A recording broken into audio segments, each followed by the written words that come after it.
Takulandirani pa page ya tikambiza thanzi yomwe timakamba nkhani zosiyanasiyana zokhuza ndi umoyo wathu. Kwa amene mwapanga like ndi kutsalira page yathu tikuti zikomo kwambiri. Tisanayambe kukamba za matenda, tinaona kuti ndi bwino kuti tiyambe ndi mtunda okumbutsana kapena kuphunzitsana za ziwalo zomwe zimapezeka mthupi mwathu ndi ntchito zotamandika zomwe izo zimagwira. Ndipo mtsiku la lero tiyamba ndi ubongo.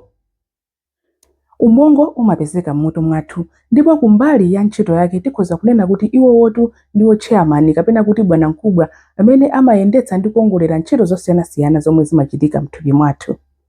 Umatithandiza kuganiza, kuyenda, ngakhalenso kupuma. Eyetu ngakhale mmapuma kapena kutenga mpweya kuchokera mmapapo, ubongo ndiwo mauza mapapo chochita inu musakuganiza posa. Ubongo uli ndi zigawo ndipo chigawo china chilichonse chili ndi ntchito yake. Mbali zina zimatithandiza ndi ntchito zazing'ono zofunika luso la manja kapena zala monga kulemba ndi kumanga mabatani. Mbali inaso ya ubongo wathu imatithandiza kutanthauzira zomwe taona.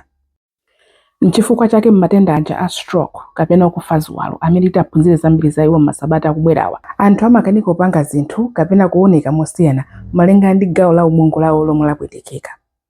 Chifukwa ubongo ndiwo umangolera ntchito zomwe zikuchitika mthupi mwathu, ndi bwino kusamala. Kuchipatala timati munthu amafa pamene ubongo wake wasiya kugwira ntchito, osati pamene mtima wake wasiya kugunda.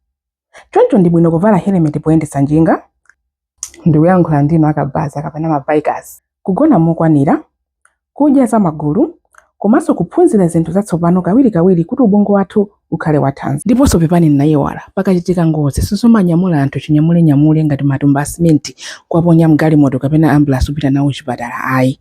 Tizionesesa kuti khosi ndilotetezedwa bwino chifukwa chokuti ubongo wathu ndiolumikizana ndi khosi ndi msana wathu, ndipo zonsezi zimagwira ntchito molumikizana ngati banja limodzi.